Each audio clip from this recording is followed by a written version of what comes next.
Olá, dando continuidade à nossa série de vídeos sobre o livro As Mentiras em que as Mulheres Acreditam e a Verdade que as Liberta, que faz parte do aquecimento para o nosso encontro no dia 16 de outubro na Igreja Presbiteriana de Fortaleza. Eu, Ana Macrina, membro da igreja e casada há 27 anos, irei comentar sobre a mentira sobre o casamento. Mas antes de comentar, eu queria lembrar que, para reconhecer a mentira, antes precisamos conhecer a verdade, e a verdade é Jesus Cristo, como ele mesmo nos lembra e nos informa em João 14,6. Ele diz: Eu sou o caminho, a verdade e a vida. Ninguém pode chegar até o Pai a não ser por mim. E a forma de conhecê-lo é meditando e lendo a sua palavra, dia e noite, e orando a Deus, pedindo que ele nos dê entendimento, discernimento para viver a sua palavra todos os dias.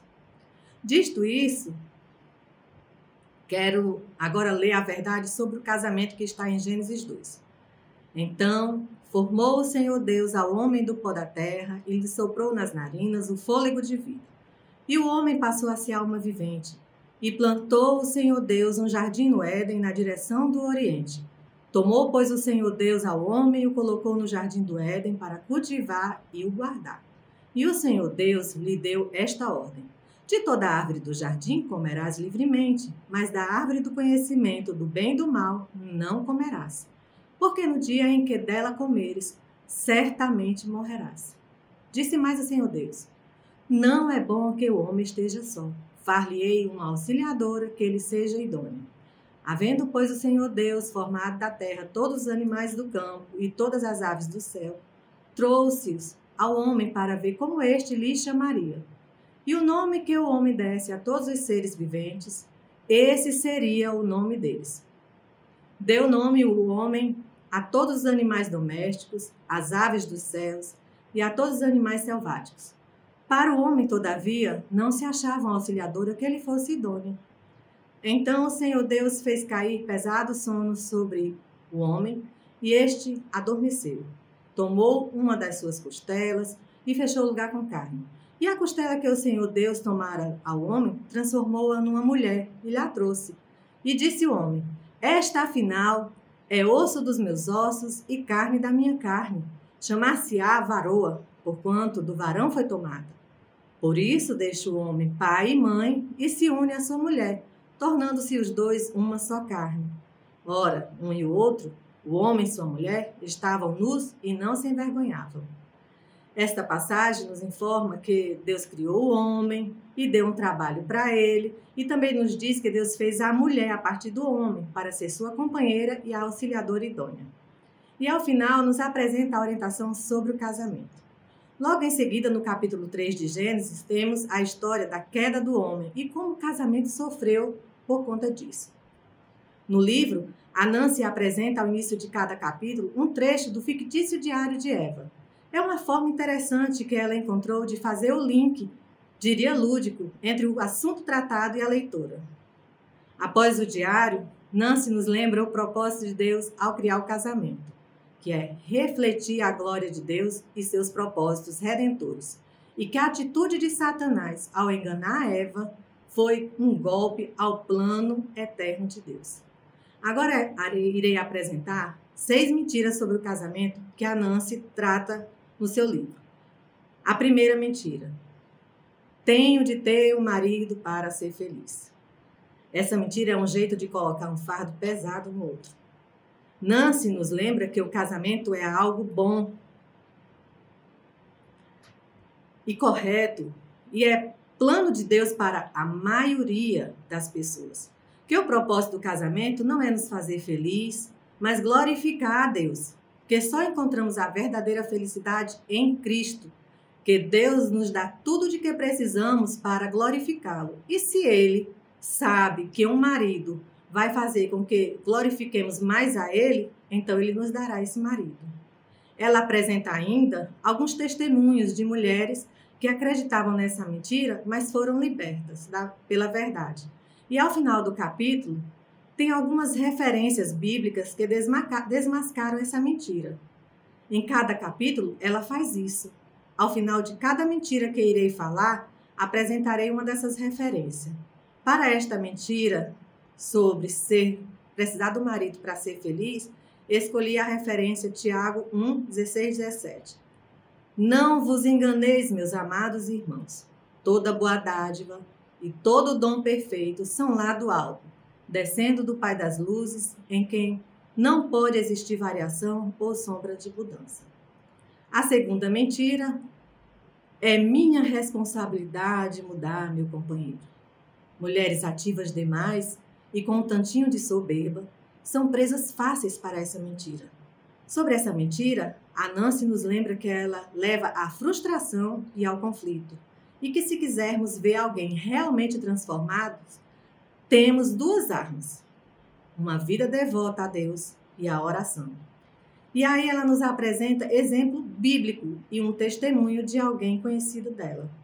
A referência bíblica está em Provérbios 21, versículo 1 e 9. O coração do rei é como canais de águas controlados pelo Senhor. Ele os conduz para onde quer. É melhor viver sozinho no canto de um sótão que morar com uma esposa briguenta numa bela casa. Terceira mentira: meu marido deve me servir. Acreditar nessa mentira com certeza demonstra que não conhece Cristo e nem a narrativa da criação, além de ser um tanto egoísta, né?